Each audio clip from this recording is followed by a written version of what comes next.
Hi friends, this is your pal Scott Garibay, and today we're going to continue to recap the 2025 Teenage Mutant Ninja Turtles campaign run with Feng Shui 2, and this is an online campaign being run with the gold player.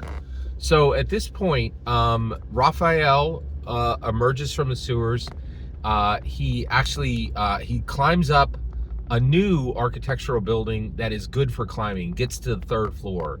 He leaps across the street and enters an empty apartment in a full apartment building. He comes out through the front door, runs down the hall, goes through that window, and jumps across to a building that is currently under renovations, and makes his way through there and goes up to the 6th floor, and then makes his way the next 3 blocks across the rooftops. Okay, he finally comes to the 22nd Street warehouse, and there he comes into this warehouse that's been abandoned for quite a while, but it is an active warehouse. It's actually used by gun runners.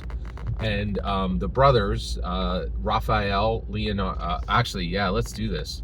Okay, Raphael and Leonardo, Michelangelo and Donatello, they're all aware of this warehouse, and they come there pretty frequently because the gun runners only come in about once a week, and even when they do, they just hide, and so it's a weird safe house, right? Like, because essentially it's not often used, and it's kind of wild to use a safe house.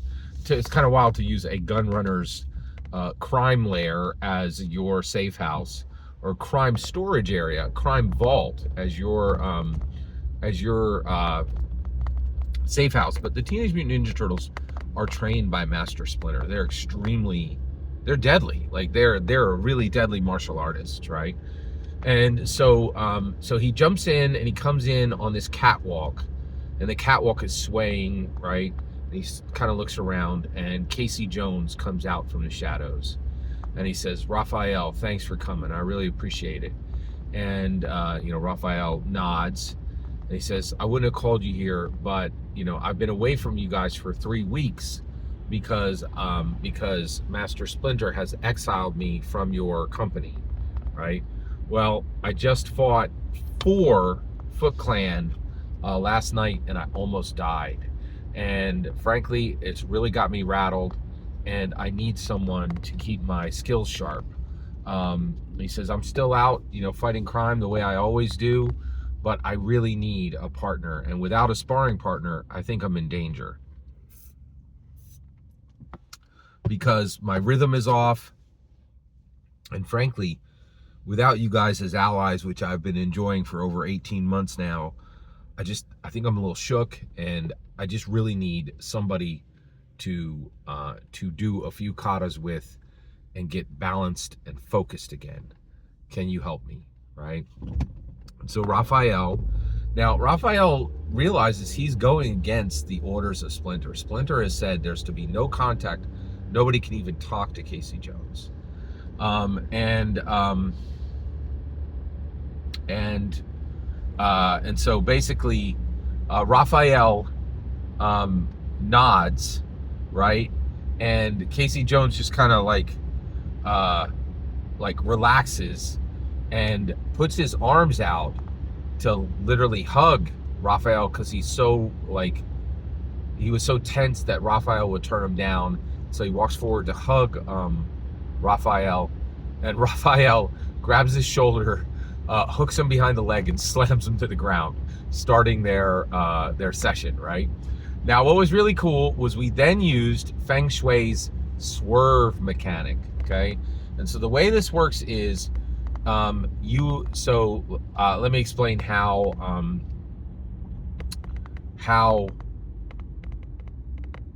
Raphael attacked Casey, right? So Raphael's the player character, and Casey Jones is the non-player character. So he's got a 15 in martial arts. He then creates a swerve, okay? And that's a D6 negative and a D6 positive, okay? And what's interesting is we play an online game, and we use Dice Roller, which is very basic Dice Roller online. which has served us extremely well. It's really open, it's very reliable, but you can't change the color of the dice on it, which I thought was really interesting, really, really fascinating, which really very fascinating. And so now we're actually looking for a new die roller where you can actually determine the colors, right? Where you can determine the color of each die, which is pretty, and we're also looking for free because the dice roller we had was for free. So the way we managed it was by sequencing. All right, so 15 martial arts, then you produce a swerve. Also, the dice explode on 6s, and on box cars, something really special happens. But so basically, he had a 15, then he rolled a 1 and a 3, which means he has a +2, so that goes to a 17, right? And then he has to go against Casey Jones's defense, right? Which was 8. Okay, so 17 minus 8, that's a 9, and then at that point it went against his toughness, and his toughness was 10, which meant that the 9 was not enough to overcome his toughness, so there's no damage, which is really interesting. So there's a lot of calculations, and one thing that is interesting about Feng Shui is there's only an attack roll, and the attack roll then determines the damage by how much over the defense and toughness it is. Very, very interesting system. I really like it. It's very good. And generally, a adversary has 35 hit points. Mooks go down if you even get 1 point against them. A mook goes down. You just have to hit them to take them down, which is really interesting. All right. So and then there's death checks. We haven't gotten into death checks. So at this point, it was very surprising, but Casey Jones defeated his initial attack, right? Then Casey Jones actually attacks Raphael, misses him, and then it goes around one more time, and Raphael is able to land about 20% of the hit points of, like, does about 6 points of damage on him out of 35. So and you know, it's first blood, and so they've had a workout session, which is exactly what they needed, right? Casey Jones is like, I can't thank you enough. This really helped. I think I have my balance and my focus back, and I really do think I was in danger, right? So then Raphael's like, okay, I'm glad I was able to help. Take care of yourself. I gotta go. So he turns, and the two of them are still on the catwalk, right? And the catwalk's been battered and is even more rambly. And he realizes, and he, the catwalk shakes, and Raphael has to put his arms out to balance himself, right? But he realizes Casey Jones doesn't. He also realizes that Casey Jones went farther in fighting him than he ever has before. Raphael has always been able to take down Casey Jones much faster. He realizes Casey Jones is faster and is stronger than he's ever been before, and this workout session has shown this to him. But he's also like, well, wait a second, he said that he was rattled by the Foot Clan, so he realizes there's a mystery there, and then he makes a detective roll, which is actually so that's a skill within Feng Shui, and he actually used one of his advancements to get Detective 11, because he's often on his own without his brothers because he gets angry, right? So he's like, I want to be able to solve some mysteries. So he takes Detective 11, and he uses that, and he makes his first detective roll, and he makes it. And he realizes right there, and so I use investigations and I use mysteries in my tabletop role-playing games to essentially serve up to as quest givers, right? So he realizes that 3 months ago, they were all of the brothers and Master Splinter were fighting an adversary for this scroll, for this secret scroll, and the scroll was called the Dragon's Shadow, right? and it fell into a dusty morass of bricks, and it was lost, right? And so then all the brothers and Casey Jones and Splinter and Master Splinter all searched for it, and no one found it, right? And the adversary got away, right? And that was the end of it. But now, after seeing him fight using moves he's never used, using speed he's never had, using strength he's never had, Raphael figures out, oh my gosh, and confronts. I couldn't remember that word when we were in the middle of the game. I was like, what is it when you like say something to somebody about something there? And he's like, confront, right? So he says, he confronts Casey, and he's like, oh my gosh, you have the dragon shadow, don't you?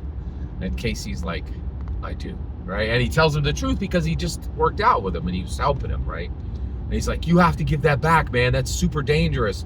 Splinter warned all of us. And Casey's like, Raphael, there's things about the scroll that Master Splinter didn't tell you. I can teach you what I know. And Raphael's like, you have to return that, right?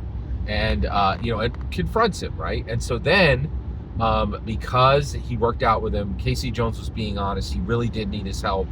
And he really was almost killed by the Foot Clan. And that was because of his fear without having his allies. And he didn't know if he'd be able to get any allies again.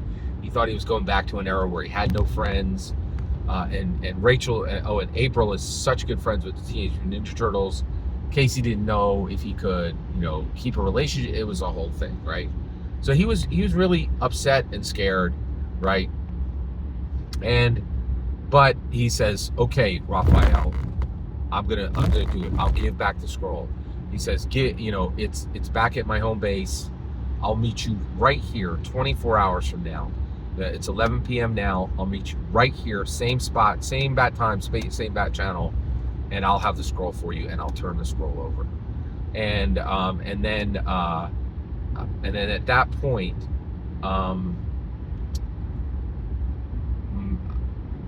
Raphael is like, okay, I accept, right? Then at that point, so then at that point, Raphael has to go back to home base, which I didn't make him make a roll for that, but his role was to actually do stealth to get in to do a stealth roll to get in and without waking Master Splinter, which he was able to make that roll, and that was it. That was the end of session 1 of our TNT session. It's an honor to have shared this with you. Thank you guys so much for listening to these recaps. They're really special to me. I just treasure the time I'm at the table, and it's a blessing to share these with you. Every single word you just heard is my humble opinion. The important part is when I get to hear your humble opinion, when you get in the comments and send your traffic. Please consider subscribing and have a fetch millennium.